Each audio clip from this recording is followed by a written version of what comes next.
नमस्कार दोस्तों, हमारी आज की कहानी दोनों नंदे भाभी की तिजोरी से हड़पना चाहती थी भाभी के गहने।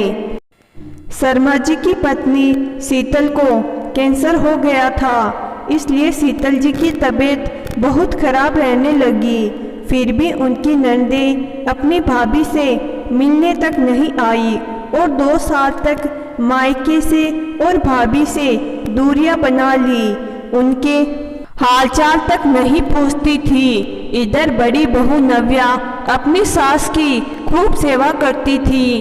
कभी उन्हें दवाइयाँ देना, समय पर खाना देना, सुबह से शाम अपनी सास की सेवा में लगी रहती। इधर शर्मा जी की छोटी बहू गुंजन भी अपने पति के साथ दूसरे शहर में रहती थी।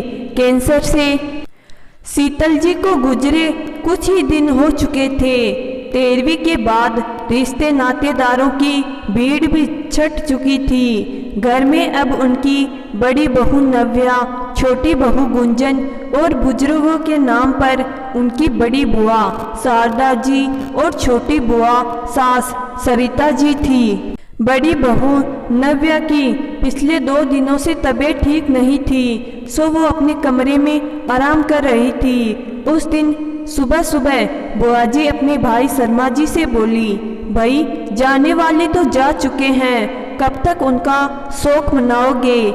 जाने वाली आत्मा को दुखी ना करो। छोटी बहन सरिता जी भी कहने लगी, भैया अब आप भी समय रहते हमारे होते हुए ही हमारी भाभी की धरोहर सबको बांट दीजिए। शर्मा जी की बड़ी बहन शारदा ने इस बात पर थोड़ा और जोर डालते हुए कहा, ठीक ही कह रही है। फिर अब हमें भी तो अपने अपने घर जाकर अपनी जिम्मेदारियां पुनः संभालनी हैं। कब तक यहाँ बैठे रहेंगे?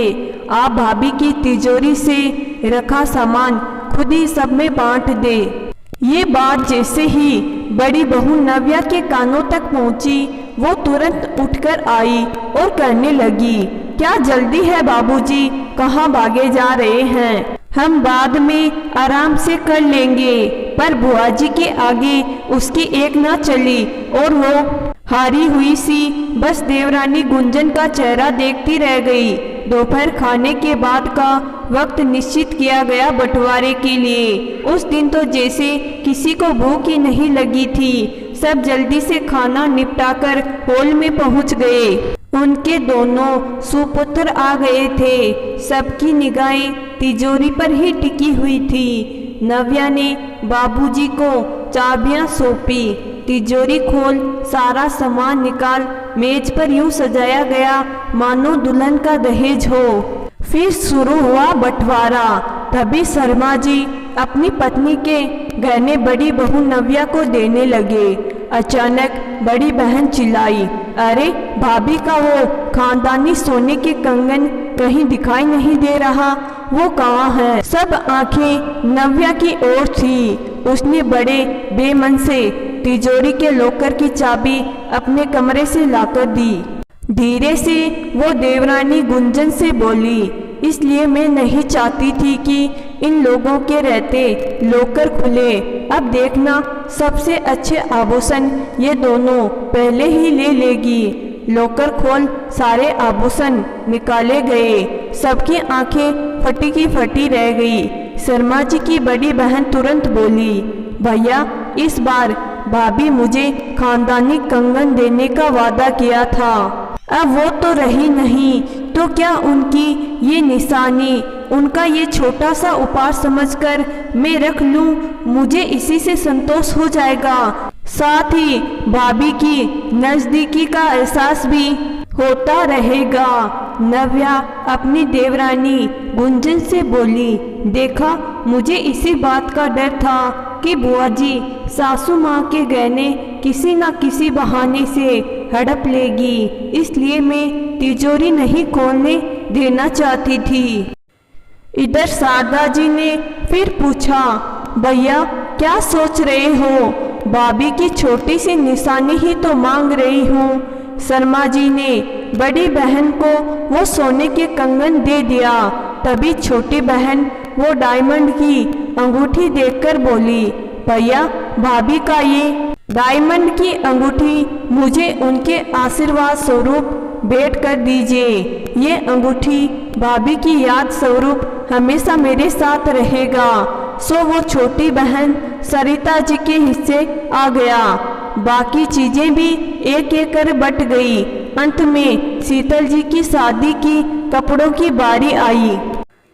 दोनों बहनें एक स्वर में बोली, भैया ये सब साड़ियाँ बड़ी बहू नव्या के हिस्से में आनी चाहिए। उसने बड़े ही दिल से सास की सेवा की थी। क्यों ना ये साड़ियाँ हम उसे दे दें, उसके बहुत काम आएगी उसकी बेटी की शादी में। नव्या को वो साड़ी सप्रेम भेंट की गई। सभी बंटवारे के बाद संतुष्ट थे। अगले दिन नव्या ने आकर उस साड़ी के साथ एक खत ससुर शर्मा जी को थमाया। वो खत उसे उस साड़ी में सहेज कर रखा हुआ मिला था। शर्मा जी ने खत खोलकर पढ़ा। एक बार फिर से सबको बुलावा भेजा गया। शर्मा जी ने कहा, मुझे साड़ी में से मेरी पत्नी की आखिरी इच्छा बयां करता हुआ एक खत मिला है और वो पूरी करने के लिए तुम सबका यहाँ होना जरूरी है। शर्मा जी की पत्नी शीतल जी ने खत में लिखा था, मेरे जेवरात और कीमती सामान सारा बेचकर उन पैसों को वृद्ध आश्रम में रहने वाले वृद्धों की सेवा में दिए जाए, जिससे मेरी आत्मा को शांति मिलेगी। साथ ही मेरी प्यारी नंदों के लिए मैंने बड़े अरमानों से कुछ महंगी साड़ियाँ नंदों के लिए लाई थी, वो उन्हें दे दी जाए। मेरे बेटों के पास किसी चीज़ की कमी नहीं है, इसलिए मेरे दोनों बेटे वृद्ध आश्रम के लिए 1-1 लाख रुपयों का योगदान करें।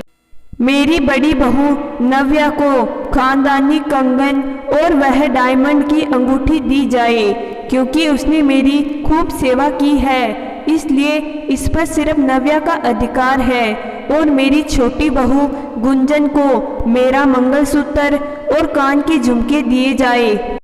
शर्मा जी बोले, आप लोगों को गहने देने होंगे। मेरी पत्नी की आखिरी इच्छा है तो लौटानी ही पड़ेगी, उस पर आपका कोई हक नहीं है। सबने बेमन सब कुछ लौटाया और उस पुरानी साड़ी की ओर देखते रहे। दोनों सोच रही थी कि जब उन्हें करोड़ों के जेवर वृद्ध आश्रम को दे दिए तो फिर नव्या को सिर्फ कंगन, अंगूठी और कुछ पुरानी मैली साड़ियाँ क्यों। अब उन्होंने नव्या के नाम लिखा खत खोला। उसमें लिखा था, मेरी प्यारी बहू, तुमने बड़े ही दिल से मेरी सेवा की है। मेरी शादी की साड़ी मैं तुम्हारे नाम करती हूँ। ये साड़ी लेकर तुम सुनार के पास जाना। वो इस साड़ी में लगे सोने और चांदी के तार निकालकर तुम्हें देगा। ये छोटा सा तोहफा मेरी तरफ से तुम्हें। पढ़ते हुए शर्मा जी ने खत के साथ वो साड़ी नव्या को दे दी। दोनों नंदें नव्या की ओर देख यही सोच रही थी कि किस घड़ी में कल उन्होंने वह साड़ी किसी मरे हुए इंसान की एक पुरानी बदनसीब निशानी समझ नव्या को दे दी थी। काश रख ली होती तो यह सब नहीं होता। थोड़े दिन बाद शर्मा जी ने सब जेवर इकट्ठे किए और उन्हें वह सारे पैसे वृद्ध आश्रम में दे दिए। दोनों नंदें उस बदनसीब साड़ी को कोस रही थी। काश वो कंगन और अंगूठी का लालच छोड़कर वह पुरानी साड़ियाँ ले लेती तो कितना अच्छा होता। किसी के गुजर जाने के बाद उनके कपड़े मनुष्य हो जाते हैं, उन्हें दान कर दिया जाता है, तो फिर उनकी कीमती चीज़ों पर सबकी नज़र क्यों रहती है। क्यों वो जेवर, पैसा, मकान आदि मनुष्य नहीं बन जाते। क्यों हम उन्हें दान नहीं करते। अगर रोते रहने से जाने वाले की आत्मा दुखी होती है तो क्या इन हरकतों से नहीं होती। तो दोस्तों, मैं आशा करती हूँ कि आज की कहानी आपको ज़रूर पसंद आई होगी। कहानी पसंद आई है तो कहानी को लाइक और चैनल को ज़रूर सब्सक्राइब करिएगा। धन्यवाद।